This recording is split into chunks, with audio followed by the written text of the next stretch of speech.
आज यह CTET में EVS की हमारी 9th क्लास है, जिसकी 8 क्लासेस ऑलरेडी चैनल पर अपलोडेड हैं। आप उन्हें वहां जाके देख सकते हैं, साथ ही अपने नोट्स भी बना सकते हैं।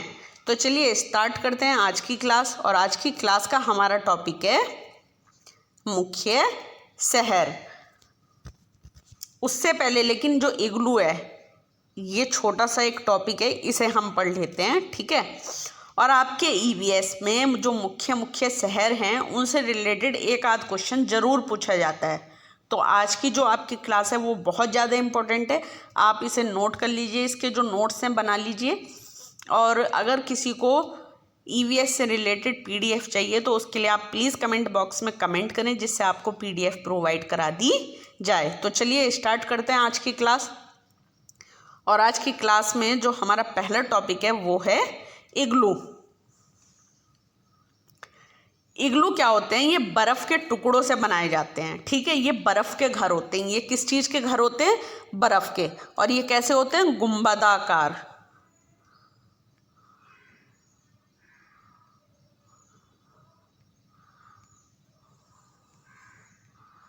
ठीक है, इग्लू कैसे होते हैं? गुंबदाकार होते हैं और ये बर्फ़ से बनाए जाते हैं।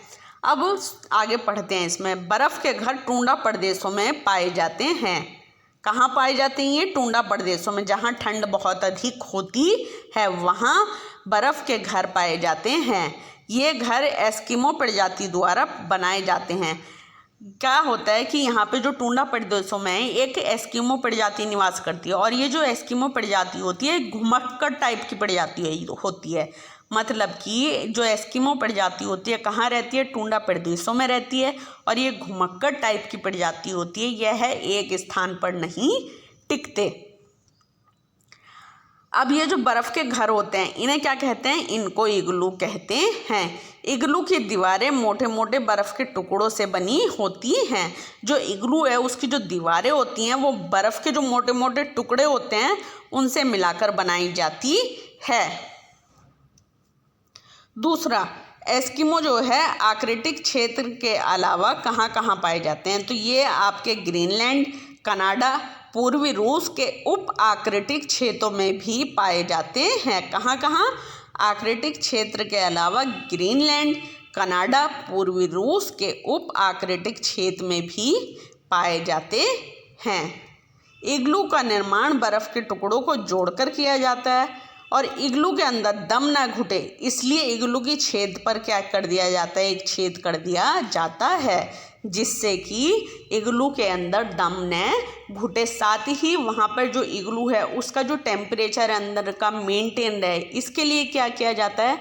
जो इसका बाहर का दरवाज़ा होता है उस पर कोई कपड़ा या फिर कुछ और चीज़ डाल दी जाती है, या जानवर की कोई खाल डाल दी जाती है, जिससे अंदर का टेम्परेचर जो है वो मैनेज रहे। अब केरल, यहाँ से आपके मुख्य शहर स्टार्ट हैं। फर्स्ट है आपका कौन सा? केरल। तो चलिए देखते हैं। अब केरल में टैपियोका, मतलब टैपियोका एक फल होता है जो केरल में क्या होता है कि ज़मीन के नीचे उगाया जाता है। और इस फल को जो केरल के लोग होते हैं उबाल कर खाते हैं। कैसे खाते हैं? उबाल कर। आपसे पूछा भी जाता है ये क्वेश्चन कि टैपियोका कहाँ का फल है? तो कहाँ का फल है ये? केरल का। ये केरल में उगाया जाता है। अब बल्लम, लकड़ी की बनी छोटी नाव होती है जो केरल में पाई जाती है। केरल में जो है लकड़ी की बनी छोटी नाव होती है जिसे क्या कहते हैं? बल्लम कहते हैं। केरल में कौन सी भाषा बोली जाती है? ये नॉर्मल आपका वनडे एग्जाम में भी क्वेश्चन आ जाता है। ऐसा नहीं है कि हाँ आपको CTET की EVS के लिए ही ये तैयार करना है। ये नॉर्मल वनडे एग्जाम में भी आ जाता है कभी कभी कि मलयालम भाषा कहाँ बोली जाती है। तो वो कहाँ बोली जाती है? आपकी केरल में। मलयालम में माँ की बड़ी बहन को बलिया, नानी को अमूमा, चाचा को चिट्टपन और चाची को कुंजम्मा कहते हैं। और पिता को अप्पा कहते हैं। माँ की बड़ी बहन को क्या कहते हैं? बलिया। नानी को अमूमा, चाचा को चिट्टपन, चाची को कुंजम्मा और पिता को अप्पा कहते हैं। कहाँ पर? केरल में, ये आपको पता होना चाहिए। और केरल की भाषा क्या है? तो केरल की भाषा है आपकी मलयालम। और केरल में जो नाव चलती हैं लकड़ी की, उनको क्या कहते हैं? बल्लम। क्या कहते हैं उनको? बल्लम। ये पॉइंट्स आपने याद रखने हैं केरल से रिलेटेड। और केरल में एक जगह से दूसरी जगह पर जाने के लिए फेरी नाव का प्रयोग किया जाता है। कौन सी नाव का? फेरी नाव का प्रयोग किया जाता है। एक और क्वेश्चन है जो आपका वनडे एग्जाम में, किसी भी वनडे एग्जाम में आ जाता है, ऐसा नहीं है कि ये सीटेट या आपके यूपीटेट के ईवीएस में पूछा जाएगा, राइट? कि मसालों का बगीचा किसे कहते हैं? तो किसे कहते हैं? केरल को मसालों का बगीचा कहते हैं। दूसरा, केरल का जो नृत्य है वो कौन सा है? कथकली। ये आपको पता होना चाहिए कि कथकली कहाँ का नृत्य है। तो कथकली कहाँ का नृत्य है आपका? केरल का। दूसरा, यहाँ जो केले के फूल होते हैं, ठीक है, केले के जो फूल होते हैं, केले के फूलों से सब्जी बनाई जाती है। कहाँ पर बनाई जाती है? आपके केरल में। केरल में किसके पेड़ सबसे अधिक होते हैं? तो केरल में नारियल के पेड़ सबसे अधिक होते हैं। दूसरा, केरल के निकटवर्ती राज्य कौन कौन से हैं? तो केरल के निकटवर्ती राज्य हैं आपके तमिलनाडु और कर्नाटक। और केरल की राजधानी क्या है? तो केरल की राजधानी है आपकी तिरुवनंतपुरम। केरल की राजधानी आपकी वनडे एग्जाम में भी पूछ ली जाती है। ये जितने भी क्वेश्चंस हैं इनमें एक आध वनडे एग्जाम क्वेश्चन आ रहा है, सॉरी पॉइंट आ रहा है। तो ये आप अपना अच्छे से तैयार करें। आपको ऐसा नहीं कि हाँ सीटेट के लिए तैयार करनी है, सीटेट के लिए तो आज की क्लास इंपॉर्टेंट है ही। तो केरल के निकटवर्ती राज्य कौन कौन से हैं? तमिलनाडु और दूसरा कर्नाटक। और केरल की राजधानी क्या है? तिरुवनंतपुरम। गुजरात से केरल तक जब आप यात्रा करते हैं तो महाराष्ट्र और कर्नाटक राज्य पड़ते हैं। कौन कौन से? गुजरात से जब आप केरल तक की यात्रा करते हैं तो दो राज्य पड़ते हैं, महाराष्ट्र और कर्नाटक। और केरल के निकटवर्ती राज्य कौन सा है आपका? वो है आपका कर्नाटक। कौन सा है? कर्नाटक। अब गोवा से केरल तक रेल के रास्ते में, जो गोवा से केरल तक रेल का रास्ता है उसमें 92 सुरंग हैं और 2000 पुल पड़ते हैं। कहाँ से? गोवा से केरल तक का जो रेल का रास्ता है वहाँ बीच में 92 सुरंग और 2000 पुल पड़ते हैं। तमिलनाडु भारत के दक्षिण में स्थित है। इसके पड़ोसी राज्य केरल, कर्नाटक और आंध्र प्रदेश हैं। तमिलनाडु कहाँ पर है? भारत के दक्षिण में, यहाँ पर, ठीक है। इसके पड़ोसी राज्य कौन कौन से हैं? केरल, कर्नाटक और आंध्र प्रदेश।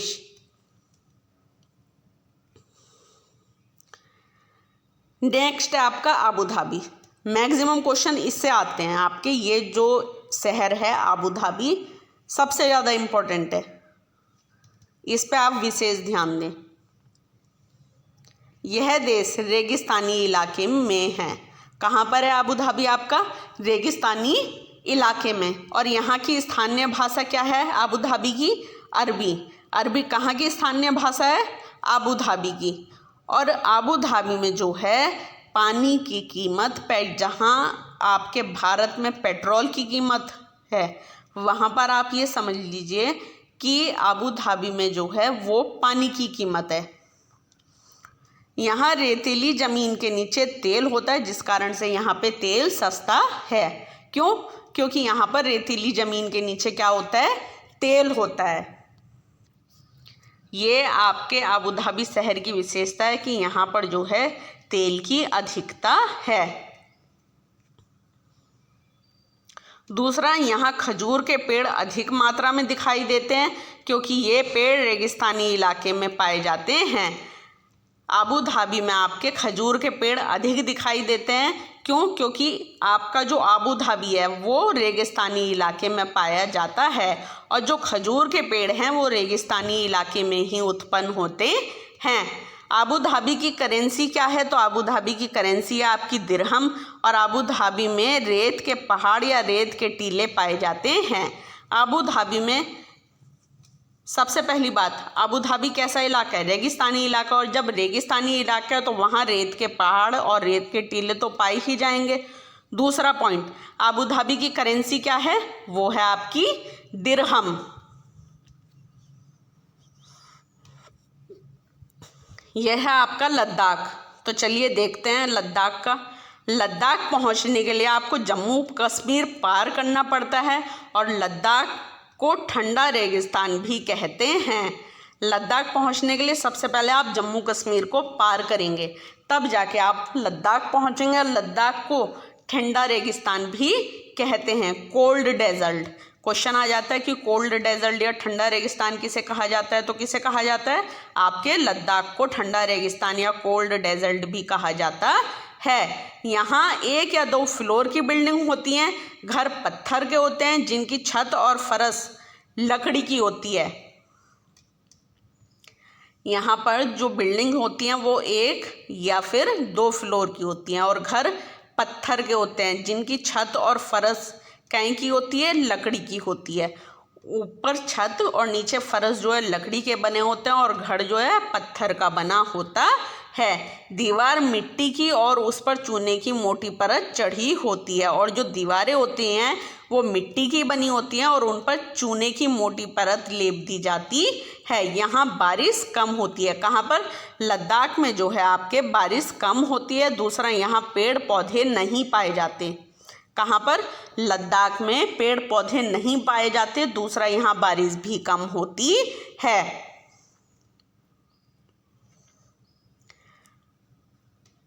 यहाँ पर लकड़ियों की सीढ़ियों का प्रयोग किया जाता है। किसका प्रयोग किया जाता है? लकड़ियों की सीढ़ी का प्रयोग किया जाता है। मोटे पेड़ का तना छत को मजबूत बनाने में मदद करता है। मोटे पेड़ का तना छत को मजबूत बनाने में मदद करता है। ग्राउंड फ्लोर में जानवरों को रखा जाता है। मतलब जो घर की छत होती है या फिर वहाँ पे जो भी बिल्डिंग्स होती हैं, तो वो जो छतें होती हैं वो क्या होती है? जो मोटा तना होता है उसकी बनाई जाती हैं। ठीक है। ग्राउंड फ्लोर में जानवरों को रखा जाता है। जो घर होते हैं तो उनके जो ग्राउंड फ्लोर होते हैं, जिसमें मतलब जैसे आप हैं, आपका घर हो गया, तो आपके घर में जो नीचे का वो है वो ग्राउंड फ्लोर हो गया। अब उसके ऊपर 1 फ्लोर 2 फ्लोर जितने भी हों, तो वो जो ग्राउंड फ्लोर होता है वहाँ पर वो लोग जानवरों को रखते हैं। और जब ज़्यादा सर्दी पड़ती है तो खुद भी ग्राउंड फ्लोर में ही रहने आ जाते हैं। दूसरा, ग्राउंड फ्लोर में कोई भी विंडो नहीं होती। गर्मी के मौसम में यह लोग फल सुखा लेते हैं और सर्दियों में इनका इस्तेमाल करते हैं। गर्मी के मौसम में यहाँ के लोग क्या करते हैं कि फल को सुखा लेते हैं और सर्दियों में इनका इस्तेमाल खाने के लिए करते हैं। लद्दाख क्षेत्र भारत का सबसे ठंडा रेगिस्तान है। सबसे ठंडा रेगिस्तान कौन सा है या कोल्ड डेजर्ट? तो वो है आपका लद्दाख। भारत में ठंडे रेगिस्तान मानसून से प्रभावित नहीं होते क्योंकि वे अधिक ऊंचाई पर होते हैं। मतलब कि भारत में ये जो ठंडे रेगिस्तान होते हैं वहाँ मानसून का किसी भी तरह का कोई प्रभाव नहीं पड़ता है, जिस वजह से यहाँ बारिश भी कम होती है। क्यों? क्योंकि ये जो हैं अधिक ऊंचाई पर होते हैं। यह हिमालय के वृष्टि छाया क्षेत्र में पड़ते हैं। कौन से? वृष्टि छाया क्षेत्र में पड़ते हैं। लाल मिर्च, नारंगी, कद्दू, सुनहरे पीले भुट्टे यहाँ मिलते हैं। कहाँ मिलते हैं ये सब चीज़ें? ये सब चीज़ें आपके लद्दाख में मिलती हैं। सबसे ज़्यादा इम्पोर्टेंट है आपकी ये तीनों पॉइंट, और इन तीनों में भी सबसे ज़्यादा ये दोनों, सेकंड और थर्ड, ये आप अच्छे से समझ लें। श्रीनगर से लद्दाख जाते हुए कारगिल रास्ते में पड़ता है। कारगिल कहाँ पड़ता है? श्रीनगर से जब आप लद्दाख जाते हैं तो रास्ते में ही कारगिल पड़ता है। पहाड़ी इलाकों में नायलॉन का टेंट इस्तेमाल किया जाता है। पहाड़ी इलाकों में किस चीज़ का टेंट इस्तेमाल किया जाता है? नायलॉन का टेंट इस्तेमाल किया जाता है। मुझे याद नहीं आ रहा, पता नहीं वो कौन सी पड़ जाती है, तो पड़ जाती है, मतलब क्या होता है कि वो जो लोग होते हैं कि नायलॉन के टेंट का इस्तेमाल करते हैं। अब वो जहाँ पे भी उन्हें ज़रूरत पड़ती है वो नायलॉन का टेंट लगा लेते हैं, और जब उन्हें जाना होता है तो वो अपना सारा सामान पैक करके किसी और अन्य स्थान पर जहाँ उन्हें जाना होता है चले जाते हैं। अब लद्दाख में ये इम्पोर्टेंट है, झूले झूले का मतलब क्या होता है। तो लद्दाख में झूले झूले का मतलब वेलकम होता है। क्या होता है? झूले झूले का मतलब वेलकम होता है। ट्रॉली का इस्तेमाल लद्दाख में नदी को पार करने के लिए किया जाता है। मतलब लद्दाख में जो ट्रॉली है वो किस चीज़ की बनी होती है? लकड़ी से बना एक तरीके का झूला होता है और इसका इस्तेमाल नदी को पार करने के लिए किया जाता है। अब नेक्स्ट है आपका राजस्थान। तो चलिए देखते हैं। राजस्थान में मिट्टी के घर बनाए जाते हैं। राजस्थान में घर जो है मिट्टी के बने होते हैं और जो घरों की दीवारें होती हैं वो मिट्टी की होती हैं और मोटी होती है। इन्हें लीप पोत कर सुंदर बना देते हैं और इनकी जो छत होती है वो कंटीली झाड़ियों से बनाते हैं। मतलब कि राजस्थान में जो मिट्टी के घर होते हैं उनकी जो दीवारें होती हैं वो मोटी होती है और उन्हें लीप पोत कर सुंदर बना देते हैं। दूसरा, उनकी जो छत होती है उस पर कंटीली झाड़ियों से ये अपनी छत बनाते हैं। राजस्थान में टैंक को टैंका भी कहते हैं। अपने आंगन में ज़मीन में गड्ढा खोदकर टैंक का निर्माण करते हैं और अपनी छतों का ढाल बनाते हैं। अब ऐसा क्यों किया जाता है? जिससे कि बारिश का सारा पानी इन टैंकों में जाकर गिरे और बाद में इसे छानकर उपयोग में लाया जाए। क्योंकि अपने आंगन में ज़मीन में गड्ढा खोदकर टैंक का निर्माण करते हैं और अपनी छतों का ढाल बनाते हैं जिससे कि बारिश का सारा पानी इन टैंकों में जा गिरे और बाद में इसे छानकर उपयोग में लाते हैं। राजस्थान के जोधपुर में खेजड़ी गांव के लोग पेड़ों को कटने से बचाने के लिए 300 साल पहले पेड़ों से चिपक कर खड़े हो गए थे। राजस्थान में जो जोधपुर है वहाँ पर जो खेजड़ी गांव है तो वहाँ के लोग पेड़ों को कटने से बचाने के लिए 300 साल पहले पेड़ों से चिपक कर खड़े हो गए थे और इस तरह से इन्होंने पेड़ों को कटने से बचाया।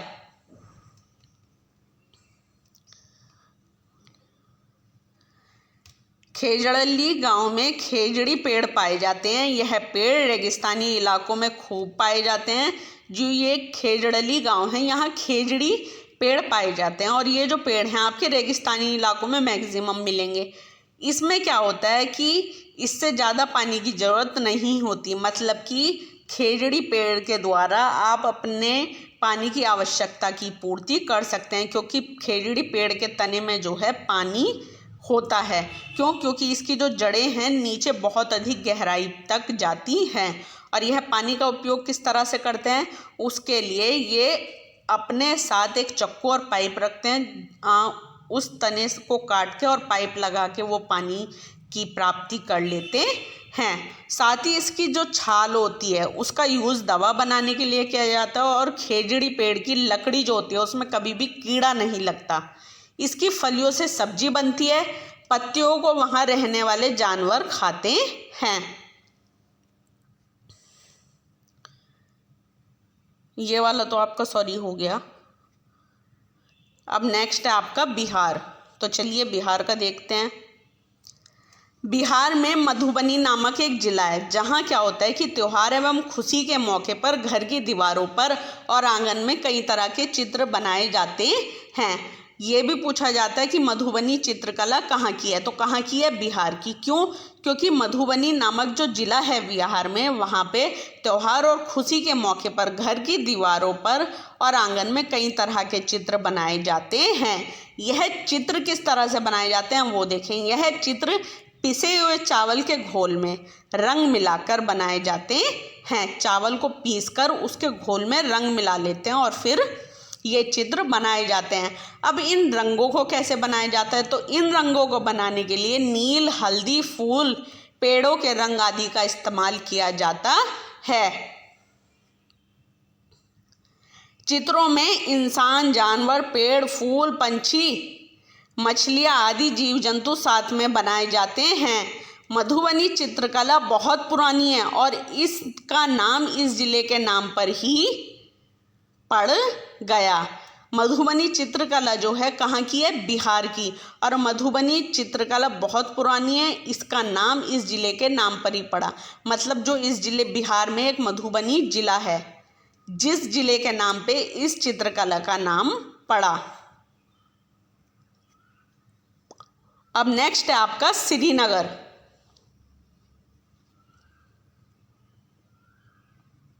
तो चलिए देखते हैं। श्रीनगर में कुछ घर पहाड़ में, कुछ पानी में, कुछ ऊंचे पर्वतों पर और कुछ पत्थरों में होते हैं। श्रीनगर में जो घर हैं वो पहाड़ों पर भी होते हैं, पानी पर भी होते हैं, पर्वतों पर भी होते हैं और पत्थरों पर भी होते हैं। इन पर लकड़ी के सुंदर डिजाइन बने होते हैं। जो श्रीनगर में घर होते हैं उन पर लकड़ी के सुंदर डिजाइन बने होते हैं। हाउस बोट यह 80 फीट तक लंबी हो सकती है और 8 से 9 फीट तक चौड़ी हो सकती है।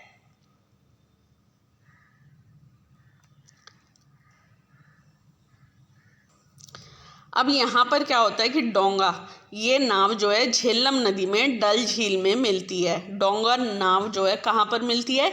झेलम नदी में डल झील पर मिलती है। इसके अंदर कई कमरे होते हैं। जो डोंगा नाव होती है उसमें कई कमरे होते हैं और अंदर से यह एक घर की तरह लगती है पूरी। इन पर लकड़ियाँ सुंदर डिजाइन बनाए जाते हैं। जो इस छत पर डिजाइन होता है उसे ख़त्म बंद कहते हैं। जो डोंगा नाव होती है उसके अंदर जो है और बाहर लकड़ियों के सुंदर डिजाइन बनाए जाते हैं और डोंगा नाव की जो छत होती है तो उस पर जो डिजाइन होता है उसे क्या कहते हैं? ख़त्म बंद कहते हैं। अब कश्मीर राज्य, तो चलिए देखते हैं। कश्मीर के गांव में घर पत्थर से बने हैं और ढलान वाली छतें होती हैं। कश्मीर के गांव में घर कैसे बने हैं? पत्थर से, और जो ढलान वाली छतें होती हैं। कुछ पुराने घरों में विशेष प्रकार की खिड़कियां होती हैं जो दीवारों पर निकली रहती हैं और इन खिड़कियों को क्या कहा है इन्होंने? डब कहा है। इनमें सुंदर डिजाइन बना होता है खिड़कियों में। कुछ पुराने घर पत्थरों के बने हुए हैं और कुछ ईंट और लकड़ी के भी बने हुए हैं। जो कश्मीर के घर हैं वो पत्थर के बने होते हैं, लेकिन जो कुछ पुराने घर हैं वो पत्थर के भी बने होते हैं, ईंट और लकड़ी के भी बने होते हैं। जो पुराने घर हैं उन घरों में विशेष प्रकार की खिड़कियां होती हैं जो दीवारों में निकली रहती हैं और इन खिड़कियों को क्या कहा है इन्होंने? डब। अब चलिए नेक्स्ट देखते हैं।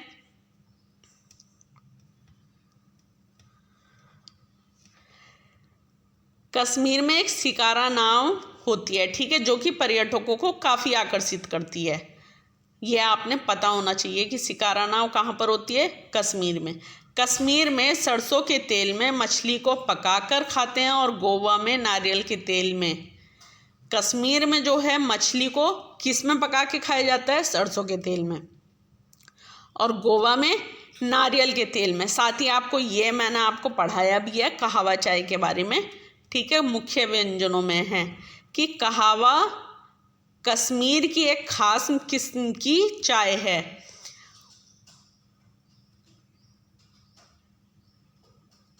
कश्मीर की भाषा क्या है? तो कश्मीर की भाषा उर्दू डोंगरी है। क्वेश्चन आ जाता है कि उर्दू डोंगरी कहाँ की भाषा है? तो उर्दू डोंगरी कहाँ की भाषा है? आपकी कश्मीर की भाषा है। अब पढ़ते हैं नेक्स्ट है आपका मनाली। तो चलिए देखते हैं। मनाली में बारिश भी होती है और बर्फ़ भी पड़ती है। यहाँ घर पत्थर और लकड़ी के बने होते हैं जिनकी छतें ढालू होती हैं। ढालू छतें कैसे? मतलब ऐसी होती हैं। और यहाँ पर जो घर हैं वो पत्थर और लकड़ी दोनों के बने होते हैं और मनाली में बारिश भी होती है और बर्फ़ भी पड़ती है। अब नेक्स्ट है आपका आंध्र प्रदेश। तो देखिए, मुख्तारपुर गांव आंध्र प्रदेश के पोचमपल्ली ज़िले में है। ये जो मुख्तारपुर गांव है ये कहाँ पड़ता है? आंध्र प्रदेश के पोचमपल्ली ज़िले में। और आंध्र प्रदेश में लोगों का एक समूह एक विशेष कैंप लगाता है। इस कैंप के द्वारा कम उम्र की शादीशुदा लड़कियों को दोबारा स्कूल भेजने में मदद की जाती है। यहाँ पे किया जाता है कि आंध्र प्रदेश में लोगों का एक समूह है जो एक विशेष प्रकार का कैंप लगाता है और जो वहाँ पे की मैरिड लड़कियाँ हैं उन्हें दोबारा स्कूल भेजा जाता है। अब आंध्र प्रदेश की भाषा क्या है? तो आंध्र प्रदेश की भाषा क्या है? तेलुगु। पूछा जाता है कि तेलुगु कहाँ की भाषा है? तो कहाँ की है? आंध्र प्रदेश की भाषा है। अब ये जो पोचमपल्ली जिला है ये तेलंगाना में है। इस जिले के अधिकतर लोग बुनकर हैं। इस बुनाई को क्या कहा जाता है? पोचमपल्ली व कलमकारी के नाम से जाना जाता है। आंध्र प्रदेश में ये जो पोचमपल्ली जिला है यहाँ के लोग मैक्सिमम जो हैं बुनाई का कार्य करते हैं, और जो बुनाई वो करते हैं उस बुनाई को किस नाम से जाना जाता है? पोचमपल्ली व कलमकारी के नाम से जाना जाता है। नेक्स्ट है आपका उत्तर प्रदेश। तो देखिए उत्तर प्रदेश के बारे में पढ़ते हैं आज। उत्तर प्रदेश का कन्नौज जिला इत्र के लिए मशहूर है। किसके लिए मशहूर है कन्नौज जिला? इत्र के लिए। यहाँ के फूलों से इत्र, गुलाब जल, केवड़ा तैयार किया जाता है। इत्र की खोज किसने की थी?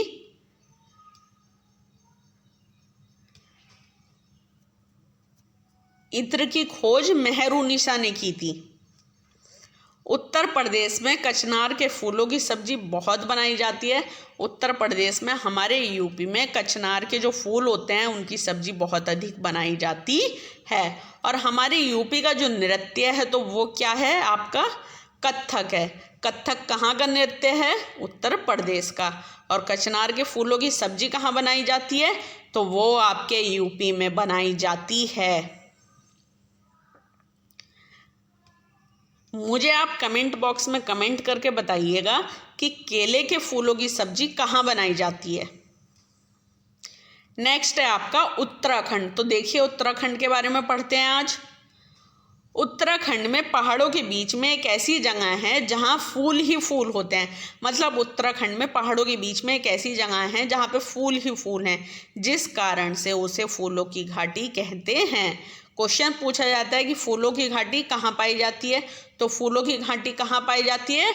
उत्तराखंड में। अब आपका मिजोरम राज्य के बारे में पढ़ते हैं कि मिजोरम राज्य में क्या है। तो मिजोरम में मिजो भाषा बोली जाती है। कौन सी? मिजो भाषा। और यहाँ के जो 3/4 लोग हैं जंगल में रहते हैं। यहाँ की मुख्य फसल क्या है? चावल। मिजोरम राज्य के 3/4 लोग जो हैं कहाँ निवास करते हैं? जंगल में। और मिजोरम की जो मुख्य फसल है वो क्या है? चावल। अब यहाँ पे एक और चीज़ मैं आपको बता देती हूँ, इसमें शायद नहीं है, या देख लेती हूँ एक बार, नहीं है, कि आंध्र प्रदेश में जब फसल तैयार हो जाती है तो यहाँ के लोग जो हैं बोरा चावल होता है एक, उसे पकाकर एक त्योहार मनाते हैं फसल के कटने की खुशी में। यहाँ खेती की लॉटरी निकाली जाती है। यहाँ खेती की लॉटरी निकाली जाती है। जमीन को साझा मानकर सभी लोगों को बारी बारी उस जमीन पर खेती करने का अवसर मिलता है। यहाँ पे क्या किया जाता है मिजोरम राज्य में कि लॉटरी निकाली जाती है, और जिसकी लॉटरी निकल जाती है वही जमीन पर खेती करता है। मिजोरम में बांस के बर्तन बनाए जाते हैं। झूम की खेती मिजोरम में ही की जाती है। झूम की खेती कहाँ की जाती है? मिजोरम राज्य में झूम की खेती की जाती है।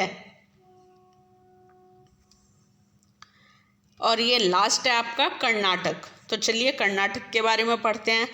कर्नाटक की भाषा क्या है? कर्नाटक की भाषा है आपकी कन्नड़। क्या है? कन्नड़। क्वेश्चन आ जाता है कि कन्नड़ कहाँ की भाषा है? तो ये कहाँ की भाषा है? कर्नाटक की। या फिर कर्नाटक की भाषा कौन सी है? तो वो कौन सी है? आपकी कन्नड़। वैलवनिका गांव कहाँ पर है? कर्नाटक में।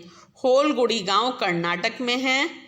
और बच्चों की पंचायत बीमा संघ होलगुड़ी गांव में है। होलगुड़ी गांव कहाँ पर है? कर्नाटक में। और बच्चों की पंचायत बीमा संघ ये भी कहाँ पर है? होलगुड़ी गांव में ही है। तो आज की क्लास आपकी मुख्य शहरों से रिलेटेड कंप्लीट हो गई है, और कल देखते हैं कि नेक्स्ट टॉपिक हम लोग कौन सा करेंगे। और आपकी आज ये 9 क्लासेस कंप्लीट हो चुकी हैं सीटेट में ईवीएस की। और जिसने भी स्टार्टिंग की 8th क्लासेस नहीं देखी हैं तो वो 8 क्लासेस चैनल पर जाकर देख सकता है, साथ ही अपने नोट्स भी बना सकता है। और जिस किसी भी स्टूडेंट को EVS के या CTET के नोट्स वगैरह चाहिए तो वो प्लीज़ कमेंट बॉक्स में कमेंट करें, जिससे उसे नोट्स प्रोवाइड करा दिए जाएं, या फिर CTET की अब तक की जितनी भी क्लासेस हो चुकी हैं उनकी PDF प्रोवाइड करा दी जाए। और अगर आपको मेरी क्लासेस अच्छी लग रही हैं तो प्लीज़ कमेंट बॉक्स में कमेंट करें, साथ ही चैनल को सब्सक्राइब करें, वीडियोज़ को ज़्यादा से ज़्यादा शेयर और लाइक करें।